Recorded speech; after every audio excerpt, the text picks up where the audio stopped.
Couch. Welcome back to the Convo Couch, ladies and gentlemen. I am Pasta Jardula. And I'm Fiorella. And Johnny Sue is on the ones and twos, fam. Hi, fam. So we haven't had a show since Thursday. We're going to just jump right into this today because I know you guys have been waiting. I've been waiting because I wanted to do a video by myself, but I thought it was important to have my partner here with me because we do feel differently about certain issues. And one issue that's really been bothering me and really, really just eating at my insides is the big question that did Donald Trump do anything to merit impeachment? And what crime did he commit? Because it's very, very important, because to me, Russiagate was not only just a soft coup attempt to remove Donald Trump, but it was also a cover-up of major crimes that we never looked at. It was a big red herring. And I think with Ukrainegate, they're trying to do the same thing. So let's just start from the get-go, fam. Do you want to say anything before we jump right into the inquiry? No. Let's do the announcement. Well, the super chats, just try to make them to the Convo Couch if you can, because there's no way to figure out where it goes. So just get on over if you can. If you haven't liked, share, subscribe to the Convo Couch, please do. And of course, Twitch, Twitter, Instagram, the Facebook, whole 9 yards, everywhere. It says, "Hello from Breezy. I love your show." So, fam, we're going to start right off with the big question. Let's get with here's Nancy Pelosi. Now, there's two parts of this, fam, because there's one part, the technical part, on what they're using as what is really illegal and legal. When you hear about the whistleblower, that's where they're going to use the legality to get us involved. And then you'll hear the public perception right after. So let's take a look at the legality first. On Thursday, the Inspector General testified before the House Intelligence Committee stating that the acting Director of National Intelligence blocked him from disclosing the whistleblower complaint. This is a violation of law. The law is unequivocal. The DNI staff, it says the DNI Director of National Intelligence shall provide Congress the full whistleblower complaint. Okay, so there's the and very Nancy Pelosi. Can you believe this is still the leader of the Democrats right here, fam? This right here, I can actually. Oh my Lord! And you know, I probably get heat for saying this, but she reminds me of my drunk aunt at Thanksgiving, kind of blabbering on. Not what I'm trying to say. The dark meat's the best part. Now let's look at the public perception. The handlers, we say. This is when we talk about, the establishment's connected to the deep state or the insiders or the elites. Watch the public perception now, she puts out at the announcement. Go right ahead. And this week, the president has admitted to asking the president of Ukraine to take actions which would benefit him politically. The actions of the Trump presidency revealed the dishonorable fact of the president's betrayal of his oath of office, betrayal of our national security, and betrayal of the integrity of our elections. Therefore, today, I'm announcing the House of Representatives moving forward with an official impeachment inquiry. I'm directing our 6 committees to proceed with their investigations under that umbrella of impeachment inquiry. Okay. So, as you can see, she talks about it, and out of the 6 committees, Adam Schiff will eventually take the lead as we find out. This was the inquiry the other day, and now let's look. Wait, I'm sorry. She said it undermines the democracy of our elections? Yes. Okay. There's been zero accountability from the Democratic Party in regards to what happened in 2016. And I know people are going to say, well, I'm tired of talking about 2016. Why do you guys still bring it up? I mean, we need to move on. Well, we're not moving on because we obviously haven't moved on. From the Democratic Party is showing you they haven't moved on. No. They are still tying Russiagate now to Ukrainegate and are doing this whole thing. Yet there has been no accountability on the other side, which in turn pisses progressives off and sends people away from the Democratic Party into the Republican Party. So sorry, Pasta, continue. No, it's okay. I 100%, because like we said, it was a soft coup in Russiagate. Okay, and the biggest thing was Russiagate was also a distraction from not only just looking at, they were trying to kill the messenger and saying that whoever gave us the information, it was worse than the actual message itself. In other words, I don't care who stole the emails. I care who wrote them. And we never looked into that, and nobody ever paid a price. And now they're doing the same thing right now with Ukrainegate. They're saying, let's kill the messenger. The way that Donald Trump went about getting this information was flawed. He was like mafioso style. And let's not look at the actual stuff that happened with Joe Biden, who perpetuated regime change in the Ukraine. Let's look at the actual transcript now. And I took it from CNN because we're not CNN friendly over here, right? And I just would like to start with the point when it says, I would like you to do us a favor, because they go through salutations. They talk about, okay, congratulations. But then he says, I would like you to do us a favor, though, because our country has been through a lot and Ukraine knows a lot about it. I would like you to find out this whole thing, this situation with Ukraine. They say CrowdStrike. I guess you have one of the wealthy people, the server. They say Ukraine has it. There's a lot of things that went on with the whole situation. I think you're surrounding yourself with some of the same people. I would like to have our Attorney General call you and your people and to get to the bottom of this. As you saw yesterday, that whole nonsense ended with a very poor performance by a man named Robert Mueller. An incompetent performance. But they say a lot of it started with Ukraine. Whatever you can do, it's very important that you do it if that's possible. Now, once again, we don't see anything thuggish here. We see him asking, and he's talking about Russiagate when it comes to CrowdStrike. Remember, the FBI, the CIA, the intelligence community never looked at the servers. The servers were kept by a group called CrowdStrike, which was a third party, which gave a redacted report to the FBI, which Mueller based his whole Russiagate conspiracy behind. The fact that these servers were hacked by Russian intelligence. So here's Donald Trump saying, hey, we heard, the guy who kind of owns CrowdStrike, he's a Ukrainian oligarch who hates Russia. He's probably looking back, for information on himself, what happened in Russiagate and stuff, because a lot of people want to know what happened. They would like to see those servers. Wouldn't you like to see the servers? And Donald Trump has every right to ask for it. So that's the first part. Now, if you see down below, it says they talk some more. And he talks about the actual situation itself and why they're trying to, what they're saying. He says, good, because I heard you had a prosecutor who's a very good, really not. We heard he's kind of shady. And he was shut down. And that's really unfair. A lot of people are talking about that. The way you shut down a very good prosecutor, and you had some very bad people involved. Mr. Giuliani is a highly respected man. He was the mayor of New York City, a great mayor. I'm saying it like Donald Trump would say it. And I would like you to call him, okay? I will ask him to call you along with the Attorney General. Rudy very much knows what's happening, and he's a very capable guy. If you would speak to him, that would be great. The former ambassador for the United States, the woman, was bad news, and the people she was dealing with in the Ukraine were also bad news, and I just want to let you know that. The other thing, let's talk about Biden's son. That Biden stopped the prosecution of a lot of people, and they want to find out about that. So whatever you can do with the Attorney General, that would be great. Biden went around bragging that he stopped the prosecution. So if you could look into that, it sounds horrible to me. Once again, I just want to show the Biden video about him bragging right here. This is exactly, now word for word, what he said, not anybody else.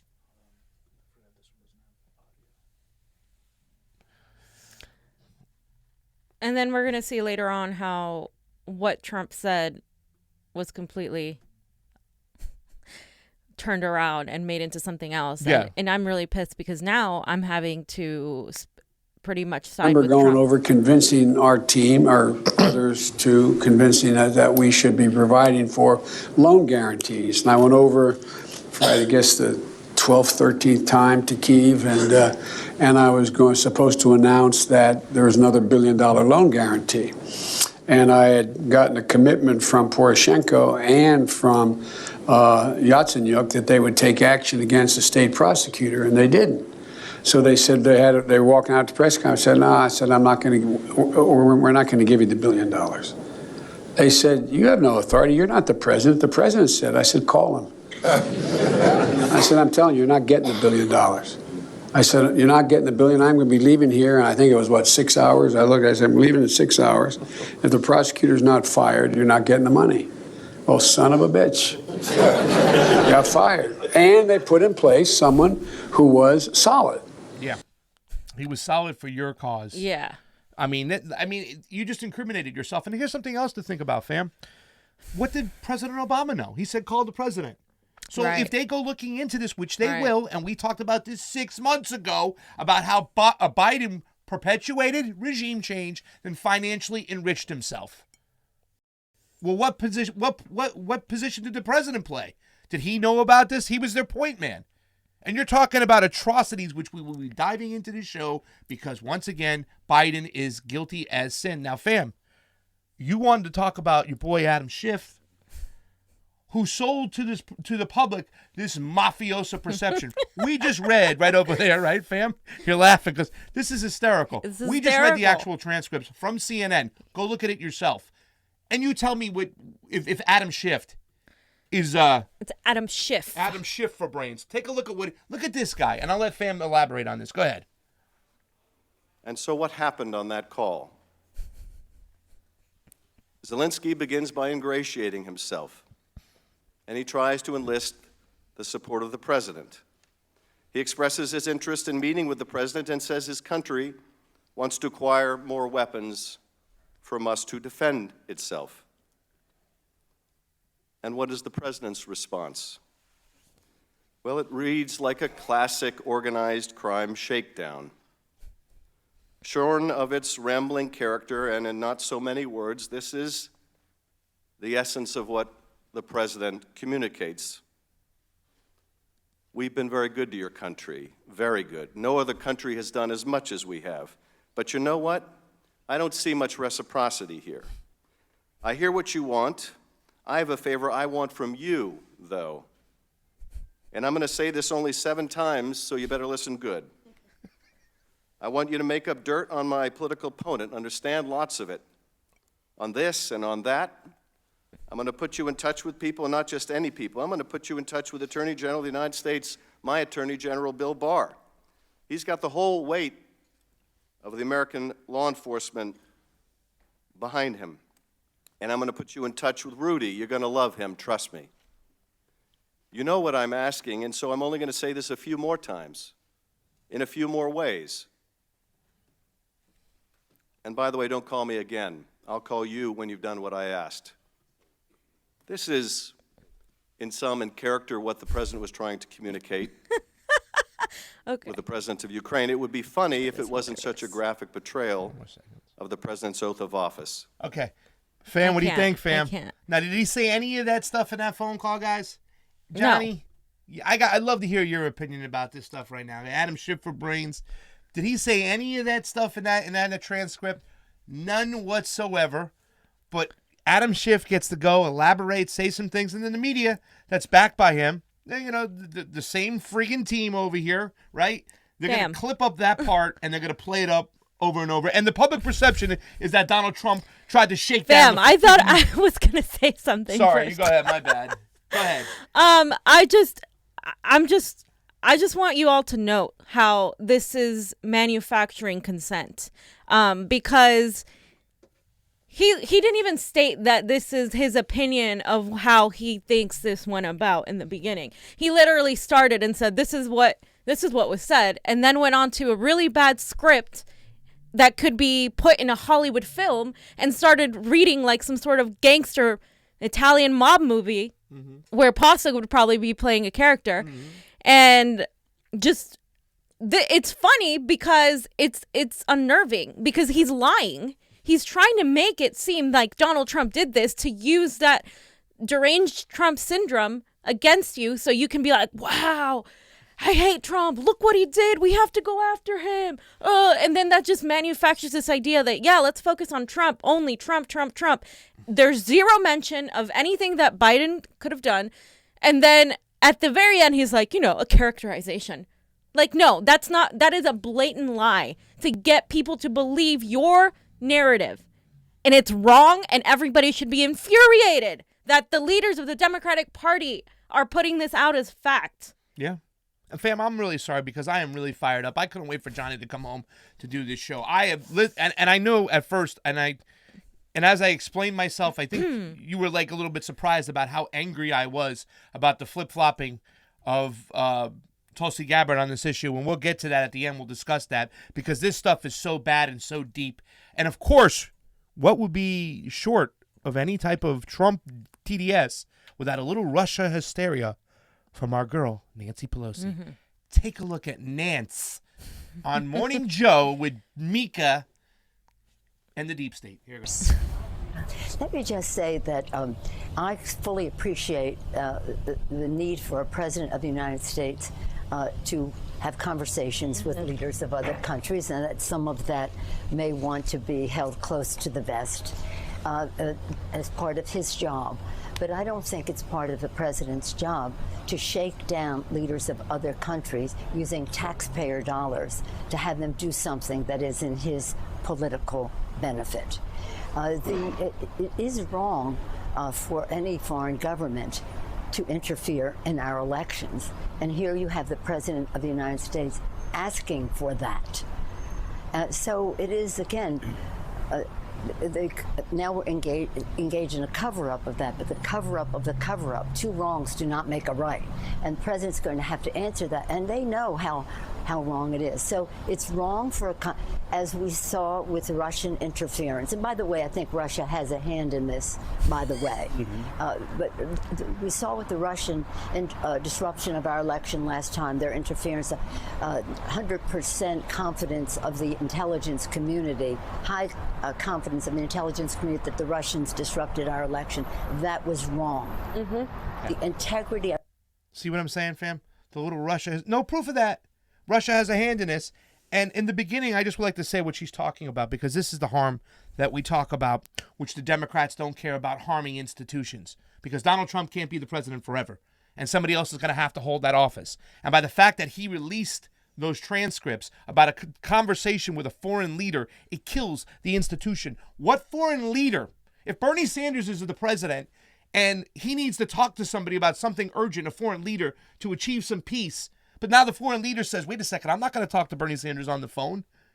They make everything public, the Americans. The Democratic Party, stuff that was once revered and looked upon, an institution. There's no privacy now whatsoever. Everything's out in the open. So what foreign leader is going to want to talk to our president knowing that it can be put out there and smeared? They're not going to have any private conversations anymore. And the Democrats don't care about tearing down institutions.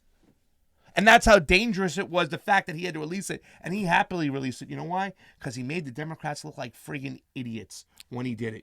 I don't have a problem with things being public, because I think that the American public should know everything. And I think that's it's information that it's relevant to the American public, because those decisions made by these people in power affect all of us. So I disagree with that. I think everything should be made public. I don't think that's the problem. I think the problem here is that they are contradicting themselves, because they are using that to attack Donald Trump, when in reality, he has nothing to fear, because all that was said was a completely valid communication.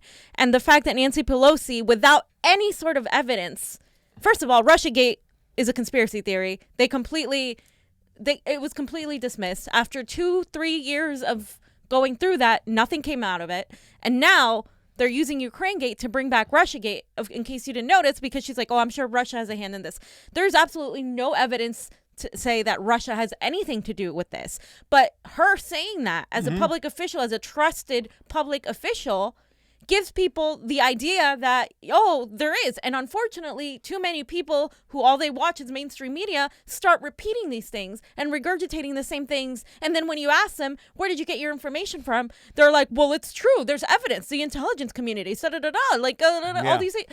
No, they don't have the evidence. Yeah. They just repeat what they hear. And this is, again, it's propaganda, it's brainwashing, it's manufacturing consent, and it has to stop. It has to stop. I can tell you that we definitely disagree on that. There has to be some integrity within the White House, and there's going to be private conversations. That's why it's important for us to elect the proper people. And the fact that everything is made public, it's just going to be the fact that a lot of leaders are not going to talk to us on the phone, and they're not going to make deals when they need to. We have to trust, and that's what it says by Intelligence Committee. We have to put people in trust in positions, so when they have conversations with the foreign leaders, we have to secure the foreign leaders their right to privacy if they want to talk, that everything's just not blasted out there. But that's something we disagree with. But let's talk about this real quick, because I also want to prove that this is not a crime, because it wasn't just Donald Trump digging up the information. If you look at the first article, the prosecutor, Yuri Lutsenko, okay, he's been trying to present this information to the United States for over a year, fam. It's the biggest story of collusion.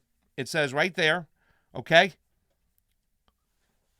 that the Sessions-Rosenstein DOJ repeatedly refused to acknowledge. Hopefully, William Barr will listen and act. And if you can just go down to a couple paragraphs, it talks about the Hill's John Solomon. You can see it right there in the middle. The Hill's John Solomon has followed the story closely. Okay, and he talks about it. The next paragraph, Solomon says that Lutsenko and Kulik have been trying for a year to present their evidence to the officials at the Sessions-Rosenstein-led DOJ. However, not a single official they have contact has shown any interest in pursuing the claim. The two men decided to travel to the U.S. to speak to the Attorney General William Barr directly about their findings. However, their attempts to attain visas have been thwarted repeatedly by the ambassador to the Ukraine, Maria Yovanovitch. Did I say it right? Marie Yovanovitch. I said that right. A highly partisan Democrat, Kulik told Solomon. We were supposed to share this information during a workshop to the trip to the United States. However, the ambassador blocked us from obtaining a visa. Okay, so now who that lady is, I have on the next page is, she was appointed by the Obama administration and was still there, and she had a do not prosecute list that she passed on, okay, to the prosecutor, the attorney general, the U.S. ambassador passed on to Lutsenko. So Lutsenko had the letter and showing and said, these people gave me a list of people I couldn't go after in my own country. I couldn't prosecute these people in my own country because they have political power behind them, standing behind them. It's ridiculous. Okay, so this is over a year ago they tried to get it. Now, if you look on the next article I have right here, and it just says, and I want to show the laundry list. And if you go right down to the Godfather, go to the list, Johnny, right below the red bar. You see right over here, see the list right, here's the list, it's pointed. Sworn statements from Ukrainian officials admitting that their agency tried to influence the 2016 U.S. presidential election in favor of Hillary Clinton. This is the whole Paul Manafort stuff, okay? Contacts between Democratic figures in Washington and Ukrainian officials involved in passing along dirt on Donald Trump. Financial records showing the gas company, the $3 million right there, okay? So they were showing a lot of stuff. They said, we have all this information. It was over a year ago. And then finally, the last one I have, they opened up a probe in late March. So this information was already over there. It says senior Ukrainian official says he opened up a probe. This is in the next article. I'm so sorry. They opened up a probe, and you can see if you go down a little bit, the day 3/20/2019. So not only were they trying to get this information, they opened up a probe. Donald Trump has every right to ask for this information, okay? It doesn't mean that he is the one who conjured up all this stuff. There's also a treaty out there, fam. Did I put it up here? I don't think I did I? Okay. No, yeah, well, that's the next one. Let's talk about that. Okay, so this was a political move to impeach by the Democrats. The only problem is it covers up the nefarious actions by their members and what they did in the Ukraine. Mainly Joe Biden, who not only helped financially loot the country, but he also played a huge role in regime change. And here it is. Washington was behind the coup. Obama admits that U.S. brokered a deal in support of regime change. And fam, for my SJW friends out there were 5 neo-Nazis who eventually became part of the Congress once they threw the Russian-friendly government out. Okay? And like I said, we're going to go back into what happened. All right? So if you're upset about Donald Trump, like if you hate him so much and you want him to be prosecuted because he's POS and because you think he is racist and a misogynist and he's a threat, why aren't you going to go after Biden, who is making deals with neo-Nazis who obviously hate people of color? And in the end, all of these weapons and all of these deals end up hurting the majority of poor people of color in other countries. I think the hypocrisy of Americans is that they don't care what happens to people outside of American soil. That is a reality of not paying attention to foreign policy. That is a reality of only being selfish and looking at the superficiality of what's going on in our country, but not how the leaders that we elect must be good at foreign policy and must be anti-war. Otherwise, we're going to end up bombing people of color over there, and you're going to turn around and start marching with your signs, "Resist Trump," and that you are a person that fights for equality and justice here while ignoring equality and justice in other countries that can't defend themselves against our imperialism. Yeah. I think that's hypocritical. And what about the double standard too, fam? Right here, it shows you that the Democrats Ukraine to investigate Trump in 2018. Right there. Menendez. Look, I mean, literally, this has happened. Yeah. Menendez, all these people, they wanted to keep a lot of the Dick Durbin, Pat Leahy. They wrote to the Ukrainian general prosecutor, Yuri, and they asked him to keep the government open to probes related to Russiagate and Mueller. That was okay, though. They can do that. And that was months ago they did this. All right? And then last but not least, Also, I don't know if this is verified. I was looking into it. There's also a treaty that was out there, and the treaty came out, and it was in, I believe, 1998. It was during the Clinton administration, where it was a joint agreement between both the United States and Ukraine to legally assist each other in criminal matters. Ukraine has had a history of corruption, and they've signed this treaty to say, okay, let's work together. Now, I don't know if this treaty is still applicable, but I've been looking around for it. I haven't been able to find it, if it's still good. I don't know if in 2014, when the government changed, if this treaty still works or it's still, you know what I'm saying? But a lot of people feel that, once again, like George Bush Jr. used his father's treaty to go into war with Iraq. And my dad, you know what I'm saying? Maybe Trump will do the same thing and say, well, look, we have a treaty. We're allowed to work jointly to share information, whatnot. So, with all that being said, fam, let's get to the juicy part, because this is really upsetting to me. Can you elaborate on why Tulsi might have switched her stance on impeachment, and if it's okay? Because I'm going to give you my opinion in a second, because I am upset by this. Well, I mean, you know, we've seen Bernie Sanders kind of placate to the center because he is running to win the Democratic primary. So his whole goal and how he's being advised is terrible on foreign policy. But when it comes to domestic policy, it's like that anti-Trump thing. It's like that whole, like, let's bash Trump, blah, blah, blah. I don't like it. I don't agree with it. But that is what he's doing. I feel like Tulsi has been the one that's gone against that because she's running for the general, it seems. She's running to get those independent votes, those Republican votes, the votes that Bernie isn't going to get and that are crucial, which I think is a wonderful strategy. But I also think it has its downfalls, as we've seen, people equating her to Trump, equating her to the right. If she did not sign on to this, and she didn't do it right away. She is a very logical person, as I've always said. She refrains from having reactionary, emotional decisions and actually looks at things, reads them, and then says, look, we have to do this, this, and that. She initially was against impeachment, and I was excited about that, but because she was the one person against it. But then I feel like she was pressured, and I feel like she thought that this was something that she couldn't really go against. She would be the only one, and I think it would have affected, affected her more negatively, actually, from the Democratic Party. She's already getting a lot in regards to Modi, in regards to the whole healthcare questioning that she's been having. And if she didn't do that, I think it would hurt her. However, you can also argue that she could have stuck to her guns and kept it. But I'm upset in general that this is a thing. I'm upset in general. I don't hold it against her that much because of everything else. Yeah, I'm not going to cancel her, but it's definitely strike one for me. This is the most upsetting thing that Tulsi, for me, has done, because she's the one that stays outside of the box, outside of the party. She's the one who challenges, the establishment, and that was her role. And by going along with this impeachment, you're, in my personal opinion, you're saying it's okay that a person who perpetuated regime change is now going to be defended. You're going to defend him about the way the information was obtained. This is her number one cause. She's supposed to be anti-regime change. And at the end of the day, all roads lead to Rome. They lead back to what Joe Biden did. And what he did in the Ukraine is disgusting. And if she doesn't know, she needs to know. Okay? Because this right here seems like a political move to me.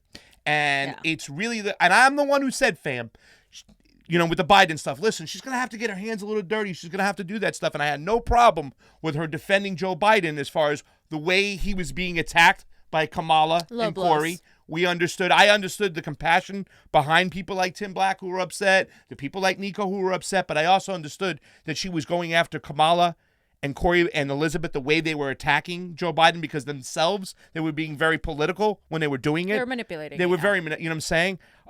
So I kind of excused that. I was upset by it, but I excused it because of what's going on. I can't excuse this. This, to me, is a dead, solid strike one.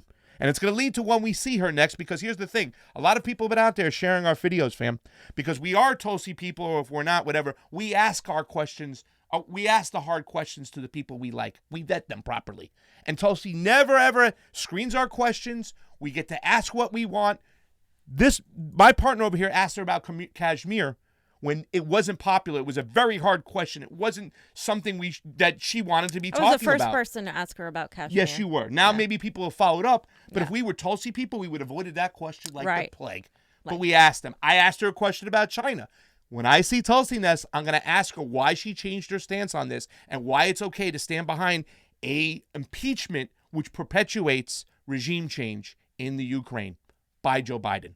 She needs to know. I am very, very upset by this decision. She was the only adult in the room in my mind, because this, once again, is a distraction from the criminal activities that the Democratic Party and the deep state or the CIA or whatever you want, all these high-level intelligence agencies, these people are 40, 50 years, 30, 40 years, they're in the CIA.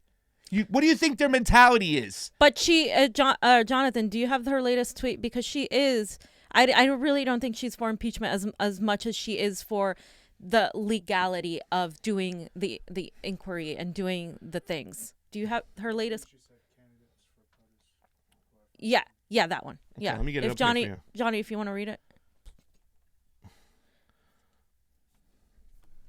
Check. Okay. Hello. Yeah. Tulsi recently tweeted, let's see, today at 12:22 p.m. She tweeted, candidates for POTUS who are fundraising off impeachment are undermining credibility of inquiry in eyes of American people, further dividing our already fractured country. Please stop. We need responsible, patriotic leaders who put the interests of our country before their own. Yeah. That's awesome. And look what's the comment right below him? Oh, Mikey. What did Mikey you say? I remember a very wise woman who had a 3-word comment a month or two ago regarding politicizing the prospect of impeachment. He's got a lot of likes. Like that for me, please. Thank you, Mikey. We love you watching. You know what I'm saying? There's Shauna right below it, and I know Shauna feels the same way, because people would say, like, oh, Tulsi could take my firstborn and do no wrong by me. Bull. That's This what is Ron wrong. said. Ron Pacone said that you are wrong. I am very, very upset by this decision. I was more She upset the only- about her healthcare for choice thing. See, it's different for I me. know, Like, I for know. me, that was a really dumb thing to say, and I would have never advised her to say anything Yeah. like that. And I'm awaiting her plan. To me, that's what and the picture with Modi, that too. There are things that have lot of bothered people in me the Modi stuff, a yeah. lot more than this. That Like, was- I No, feel no, like not this me. is. I feel like this is something that she. I get it, and you're right. But I also feel like this is something political that she had to do. That's She's just the way I see it. Once again, I don't know what her love affair is with Joe Biden and stuff, but there's only so far we His can go. son, his Whatever dead it is, son. I don't care. Joe Biden perpetuated regime change in Ukraine, and I'm not going to stop saying that. Okay, it was a coup that overtook the government and threw them out, and the pro-Russian government was thrown out. And eastern Ukraine and western Ukraine, if you don't know what's going on, okay, you have to understand what's going on. Joe Biden perpetuated regime change in the Ukraine. I don't expect the regime change candidate, the anti-regime change candidate, Fair to point. balk on that. It's a balk. And you better believe next time I see Tulsi Gabbard, I will ask her about it. It Fair is her point. job to know what Joe Biden and his son did in the Ukraine. You're gonna break the mic sound. I'm sorry, but this bullshit. And what he did in China, because I used to say I'm feeling sorry for Joe Biden. Now I'm going back. No, I don't. Get out. Goodbye. He should be disqualified for this, by the way. He should be entirely disqualified. That's the thing. He's like the leader, the lead. We all know he's not, but he's the one. Why would the Democrats run him, fam? Him and Warren are in the lead, and according to these false polls, of course. But that's it. And you know what? Let me go back to Trump really quick. You could have impeached Donald Trump for the emoluments. You could have impeached him for locking kids up in cages. You could have impeached him for the regime change in Venezuela, pushing that coup. They could have impeached him for all of that. You know why they didn't impeach him for all of that? Because they don't have a problem with him doing any of that. The only reason they're impeaching him and why he's so pissed is because they're protecting Biden. They're protecting themselves and their own dealings. Yeah. That's the only reason. Otherwise, they would have impeached him a long time ago, or in an inquiry at least. And this is going to get us nowhere. And that's what I wanted to end with, Pasta. This is going to get us nowhere. I'm sick about impeachment already. It's already giving me, like, I'm already sick during flu season over this fucking impeachment. Yeah. And I'm just like, And they I might make it a can't. circus, And fam. it is a circus. They might make but it more might of a not circus. Make it. It is a circus. They said Russiagate would go quick, swift, and whatnot. No. It's been 3 freaking years. What are they going to do? They're going to run this throughout the whole freaking as a distraction? The Senate is not going to vote for him, and all you're doing is getting more Republicans to line up with him. Not only Republicans, independents, and people who are turned off by the Democratic Party because they're seeing the hypocrisy of the Democratic Party. They're seeing how far they're going to go to frame their narrative. And guess what? Come 2020, these same Democrats they're not ready to nominate Bernie Sanders. Are you kidding me? It's going to be a fight in the contested convention. You just watch. Same people, Nancy Pelosi, the same people talking about how we need to protect our democracy and all this other bullshit are going to be the ones that put somebody like Elizabeth Warren against Donald Trump, knowing that she's going to lose to him. They don't care about removing Trump. They don't care about removing Trump. They care about protecting themselves. That's exactly right. And that's what Ukrainegate's about. And Johnny's got a little something to show about Elizabeth Warren, because the reason why they won't go after him on emoluments, and she said it, and you watch, they're going to give a little small attention and knock it out the window, because if they start going after Donald Trump on emoluments, Nancy Pelosi, Dianne Feinstein, Chuck the Schmuck, they got to prove how they made their money, and they'll be guilty as sin. Exactly. But how about Elizabeth Warren, Johnny, before we read the super chats? Speaking of Elizabeth Warren, she, a lot of people were talking about this on Twitter, and credit to, Jimmy Dore for doing a great video on that. I would check that out if I were all of you. But basically, here is Elizabeth Warren and this tweet by Nicole Saganga. Flag. Senator Elizabeth Warren appears uncharacteristically flustered when asked if her ethics plan would allow her vice president's son to serve on the board of a foreign company. No, she said. She answers it correctly. And then she said, I don't know. I mean, I have to go back and look at details. Yeah, I know, right? 1.3 million views. Of course. Plans, could you say whether or not under a Warren administration would your vice president's child be allowed to serve on a board of a foreign company? No. Why not? I don't know. I mean, I have to go back and look at the details. Look on the plan. at the body language. Okay. Walking it back. She's really great at that, by the way. And I have me and Johnny are going to do another Elizabeth Warren thing either tonight or with Pasta tomorrow, but because it's a lot of information and I have to go be a KPFK reporter. Yeah, I'm going to read some super chats real quick. Let's read the super chats. Get my lady out of here because she does amazing work. Neither the Democrats nor Trump have any credibility. I don't care about their internal squabbles. This is another CIA-created distraction, further keeping us from fighting against the corporatists who are oppressing us, from the random nobody who is a special somebody. Thank you, random nobody. On the CONVO Couch YouTube. I believe we lost a couple of super chats. We had one, and I lost it. It's gone away forever. I am so sorry. We will make sure we address the super chats quickly. I know there is one on the MCSC network. David Harris, who is also a Patreon member. Thank you, David Harris. Hey, Pasta Fiorella. And my poly bro, Mateo. Is that Mateo? I don't know what that means. Yeah. Dirty Chivo said, get him, Pasta, baby. Oh, that's right. Where was that at? On our combo couch. Is that my boy? Yeah, it's right, Dirty Chivo. I am really disgusted by this thing. I am upset with this. I'm not as upset as we talked about with the word choice. Ladies and gentlemen on the Facebook, thank you so much as well. Carl Hines, stop fighting with Lauren Steiner, Carl Hines. Cheyenne Tierra, we love all your stuff. Mel Tilner Rockney. She's the worst. I love her, but she's the worst. Roshan, I'm sorry I haven't called you back. I will. Rocky, give us a call. Pijman, we love you. And Sarah Johnson and Anna Acevedo. Yeah, good job. He finally got your name right. I'm so proud of him. Guys, get over to our Rockfin, please. Thank you so much. I'm so sorry. I know I'm kind of hurrying here. I'm rushing because Fam has to get out of here. She's got to get over to KPFK for Pasta Jardula. Oh, and Fiorella, but one more thing. I just want you guys to know about the whistleblowers. How they're glorifying this whistleblower. He's not a whistleblower. Three of our Chelsea Manning, Edward Snowden, and Julian Assange. Yep. Who are doing actual work. heroes. Julian Assange is a journalist. And Chelsea Manning served our country. Edward Snowden served our country. And they're literally being vilified. So when they talk about embracing whistleblowers, they only embrace the whistleblowers they care about. Yeah. It's not a whistleblower. Bottom line, no. It's not a He's whistleblower. a CIA tool. He is. He's another freaking guy who's got a partisan freaking view. Just wanted to and note that's why that. they even brought him forward. It's not a freaking whistleblower. And any whistleblower that exposes the CIA, they throw him in jail. Right. If they're a real whistleblower, they're not going to be glorified. This like guy's that. back working at the CIA, is what I heard. All right, guys. For Pasta Jardula. Fiorella Isabel. Johnny Sue on the ones and twos. Combo out. Peace. Bye.